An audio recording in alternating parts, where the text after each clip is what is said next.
அனைவருக்கும் வணக்கம். இது உங்கள் கிராண்ட் பயிற்சி மையம். இப்போ டிஎன்யூஎஸ்ஆர்பி 2025 சப் இன்ஸ்பெக்டர் எக்ஸாம் உடைய கேஸோடைய டீட்டெயில் தான் இந்த வீடியோ. இப்போ குருசாமி ஆனந்தராஜா அப்படின்ற 2 பேர் வந்து தமிழில் 10 கொஷின் கேட்கல, சிலபஸுக்கு ஏற்ற மாதிரி கொஷின் கேட்கல அப்படின்னு சொல்லிட்டு கேஸ் ஃபைல் பண்ணியிருந்தாங்க. அப்போ அந்த கேஸை வந்து நீதியரசர் புகழேந்தி அப்படின்றவர் ஹைகோர்ட் கிளையில் மதுரை பெஞ்சில் வந்து விசாரித்தார். இப்போ அவர் என்ன சொல்லியிருக்கிறாருன்னா, இந்த கேஸை வந்து தள்ளுபடி பண்ணிட்டாங்க. ஏன் தள்ளுபடி பண்ணாங்க அப்படின்னா, ஒரு குறிப்பிட்ட பாடத்துல எவ்வளவு கொஷின் தான் கேட்கணும் அப்படின்றது கட்டாயம் இல்லை அப்படின்னு அவர் சொல்லியிருக்கிறாரு.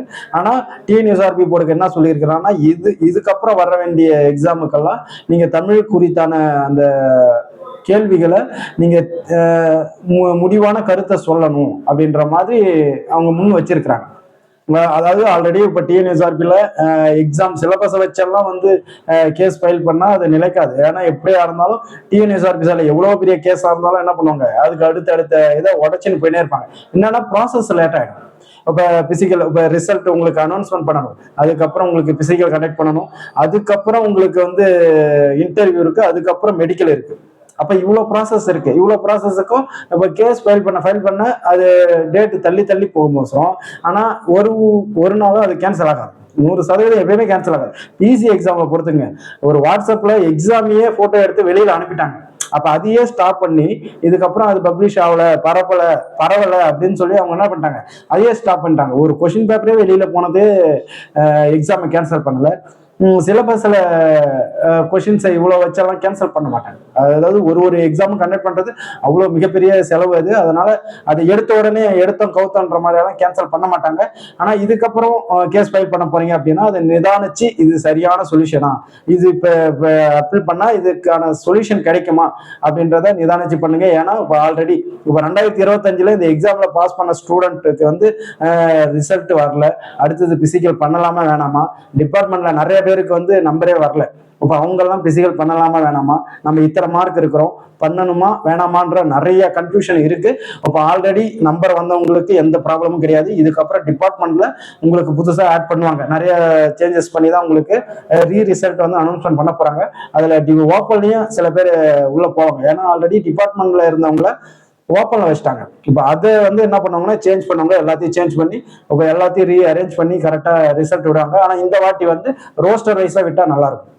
அப்பதான் யார் என்னென்ன மார்க்ல இருக்கணும், எந்த சீனியாரிட்டியில இருக்கோம், அதை நோக்கி தான் எல்லாம் என்ன பண்ணுவாங்க, தன்னுடைய ப்ராக்டிஸ் எல்லாமே நல்லா இன்க்ரீஸ் பண்ணுவாங்க. இப்போ ஆல்ரெடி நம்பர் இருக்கிறவங்க, கொஞ்சம் நல்லா மார்க் எடுத்தவங்க, டிபார்ட்மெண்ட்ல ஒரு 95+ எடுத்திருந்தீங்க அப்படின்னா நீங்களாம் தாராளமாக பிசிக்கல் ப்ராக்டிஸ் பண்ணலாம்.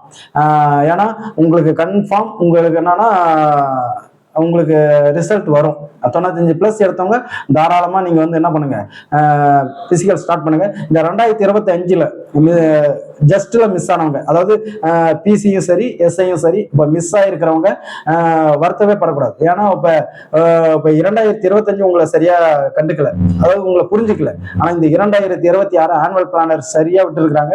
அப்போ செப்டம்பர் அக்டோபர் இந்த மாசத்தை நோக்கி நீங்க கிளியரா காயின் அழுத்தின்னு போகணும். ஏன்னா இப்போ டிஎன்பிஎஸ்சியில் நம்ம ஆல்ரெடி கேட்டிருந்ததே அதான். இப்போ டிஎன்பிஎஸ்சிலாம் ஆனுவல் பிளானர் வர்றாங்க. இப்போ அதை நோக்கி சரியா டைமிங் இருக்கு, இந்த மாசத்துல தான் உங்களுக்கு எக்ஸாம் கண்டக்ட் பண்ணுவோம் அப்படின்ற மாதிரி டைம் சொல்லி விடுறாங்க. இப்போ அதை நோக்கி தான் ஸ்டூடெண்டோடைய அந்த படிக்கிறதுக்கான ஷெடியூல் எல்லாமே அந்த இதை நோக்கி தான் போகும். இப்போ அந்த மாதிரி டிஎன்யூஎஸ்ஆர்பியில் இல்லை அப்படின்ற மாதிரி நம்ம நிறைய கேட்டிருந்தோம். இப்போ அவங்க ஆனுவல் பிளானர் விட்டாங்க. இதுல ஒரு ரூமர் ஒன்று கிளம்புது, என்னன்னா ஆனுவல் பிளானர் சும்மா உங்களுக்கு ஒரு கண் துடைப்பு தான் அப்படின்ற மாதிரி நிறைய சொல்றாங்க. அது மாதிரி வதந்திகளை நம்பாதீங்க.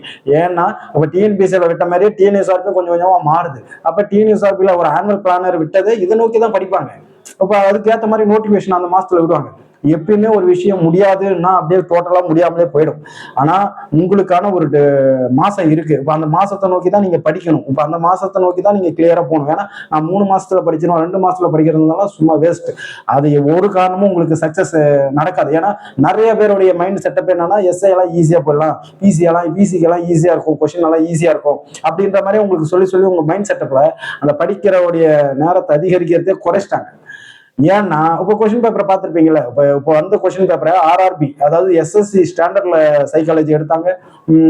ஜிகேலாம் நல்லாவே டோட்டலாகவே மாறி போயிருந்துச்சு. இப்போ அதுக்கேற்ற மாதிரி உங்களுடைய ப்ரிப்பரேஷனும் நீங்களும் மாற்றணும். உங்கள் 6லேருந்து 12th வரைக்கும் கிளியராக படிக்கணும். அதான் இயர் புக்கு படிக்கணும். மனோரமா இயர் புக்கில் இருந்து ஒரு 5-6 கொஸ்டின்ஸ் நல்லா கிளியராக கேட்டிருந்தாங்க. அதனால இயர் புக்கை படிக்கணும். நீங்கள் ஸ்கூல் புக்கை நல்லா படிக்கணும். சயின்ஸ் எல்லாம் நீங்கள் இது வரைக்கும் சரியாக தொட மாட்டீங்க. ஆனால் இந்த வாட்டி சயின்ஸ் தான் படிப்பீங்க. இப்போ டிபார்ட்மெண்ட் கேண்டிடேட் பொறுத்த வரைக்குமே ஃபிங்கர் ஃப்ரெண்டு வரப்போகுது, தாலுக் எஸ்ஐ வரப்போகுது, பிசிக்கும் வரப்போகுது. இப்போ இந்த 3 எக்ஸாமுக்கும் சயின்ஸ் படிச்சிருந்தவங்க அந்த 3 எக்ஸாமுக்கு எலிஜிபிள். ஆல்ரெடி டெக்னிக்கலாக வரப்போகுது. இப்போ டெக்னிக்கல் அந்த ப்ராசஸ் எல்லாம் போயின்னு இருக்கு. இப்போ எஸ்ஐ எக்ஸாம் இந்த வருஷம் உங்களுக்கு கன்ஃபார்மாக இருக்கு.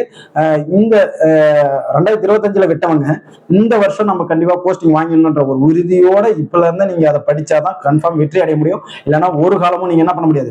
நீங்க நினைச்சுக்கிட்டே தான் இருக்கலாம் அவசரம், அதை சீக்கிரம் அடைய முடியாது. இப்ப டிஎன்பிஎஸ்சி எல்லாம் ரொம்ப டஃபா போயின்னு இருக்கு. இப்ப டிஎன்பிஎஸ்சில படிக்கிற எல்லாருமே டிஎன்எஸ்ஆர்பி பக்கம் வராங்க. எனக்கெல்லாம் எஸ்ஐ வேணாம், பிசி வேணாம் அப்படின்றவங்க எல்லாருமே இப்ப தற்சமயத்துக்கு நம்மளுக்கு ஒரு வேலைக்கு போனா போதும் அப்படின்ற மாதிரி டிஎன்பிஎஸ்சில இருக்கிறவங்க எல்லாருமே இப்ப டிஎன்எஸ்ஆர்பிக்கு வராங்க.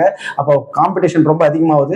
அப்ப நீங்க இப்ப இருந்து படிக்கிற மெத்தடை வந்து நீங்க ஒரு நாளைக்கு ஒரு நாளைக்கு ஒரு 3 மணி நேரம் 4 மணி நேரம் அது வரைக்கும் படிச்சாலே போதும். உங்களுக்கு கன்ஃபார்மா கிளியரா இந்த வாட்டி போஸ்டிங் வாங்கலாம். இந்த 2026 நீங்க கண்டிப்பா காக்கி சீருடை அணியணும் அப்படின்னா நீங்க கண்டிப்பா இன்னையில இருந்து நீங்க படிக்க ஸ்டார்ட் பண்ணிடணும். அப்ப அதுக்கான ஒரு டெஸ்ட் பேட்ச் நீங்க வந்து ஒரு சென்டருக்கு தான் போய் படிக்கணும் அவசியமே கிடையாது. ஒரு கோயிலுக்கு போங்க, இல்லைன்னா ஒரு லைப்ரரிக்கு போங்க, இல்லை உங்க வீட்லயே அந்த ஃபெசிலிட்டி இருக்கா, படிக்கிற மாதிரி உங்களுக்கு சூழல் இருக்கா. மேக்சிமம் தனிமையில படிக்கிறத வர ஒரு குரூப் ஸ்டடி ஒரு 2-3 பேர் சேர்ந்து படிங்க. அப்போ உங்களுக்கு ஒன்றும் நல்லா பெட்டரா இருக்கும். இது மாதிரி படிச்சீங்க. ஒரு டெஸ்ட் பேட்ச் வந்து அட்டன் பண்ணீங்க. இப்பெல்லாம் ஒன்றும் பெருசா அவ்வளோ பெரிய ரேட்லாம் யாரும் டெஸ்ட் பேட்ச் ஆரம்பிக்கிறதுல. இப்போ நாமளே டெஸ்ட் பேட்ச் கண்டக்ட் பண்ணுறோம், ரொம்ப கம்மியாக தான் ஆரம்பிக்கிறோம். இப்போ 5 மாசம் நான் வந்து ஷெடியூல் கொடுத்துருக்கேன். அப்போ 5 மாசம் ஷெடியூல் என்னன்னா part A, part B, part C அப்படின்னு 3 டைப்ல உங்களுக்கு ஷெடியூல், அதாவது 2 மாசத்துக்கு ஒரு ஷெடியூல் அப்படின்ற மாதிரி உங்களுக்கு நான் ஷெடியூல் கண்டக்ட் பண்ணிடுறேன். அப்போ அதுக்கான ஆன்லைன் டெஸ்ட் பேட்ச் கண்டக்ட் பண்றேன். டிஸ்கிரிப்ஷன் வாட்ஸ்அப் லிங்க் இருக்கு, அதில் ஜாயின் பண்ணுங்க. நான் மற்ற டீட்டெயில் எல்லாமே சொல்றேன். ஃபீஸ் எல்லாம் ரொம்ப கம்மி தான். புரியுதுங்களா? ஒரு டெஸ்ட் பேட்ச் ஒன்று போடுங்க. அதை கூற்று காரணம் ஸ்டேட்மெண்ட் வைஸா நிறைய அனலைஸ் பண்ணுங்க, பொறுத்துக. இந்த ஆங்கிள் தான் நீங்க டெஸ்ட் ப்ராக்டிஸே பண்ணணும். ஏன்னா இப்போ டைரக்ட் கொஸ்டின் எல்லாருமே ஆன்சர் பண்ணிருக்கீங்க. ஆனா தெரிஞ்ச கொஸ்டினையே ஸ்டேட்மெண்ட் வைஸ் வைக்கக்குள்ள உங்களுக்கு நிறைய ப்ராப்ளம் ஆயிடுது. இந்த வாட்டி இந்த 2026 கன்ஃபார்ம் போஸ்டிங் வாங்குறதுக்கு எங்களுடைய வாழ்த்துக்கள். All the best. நல்லா படிங்க. ஆல்ரெடி பாஸ் ஆன ஸ்டூடெண்ட் எல்லாருக்குமே பெஸ்ட் ஆஃப் லக். நல்லா ப்ராக்டிஸ் பண்ணுங்க. பிசிக்கலுக்கு நல்லா ப்ராக்டிஸ் பண்ணுங்க. ஒரு ஸ்டார் விட்டாலும் டிபார்ட்மெண்ட் கேண்டிடேட்டை பொறுத்த வரைக்கும் நீங்க டபுள் ஸ்டார் எல்லாத்தையும் அடிச்சிட்டீங்க, நீங்க கன்ஃபார்ம் போஸ்டிங் தான். All the best. தேங்க்யூ.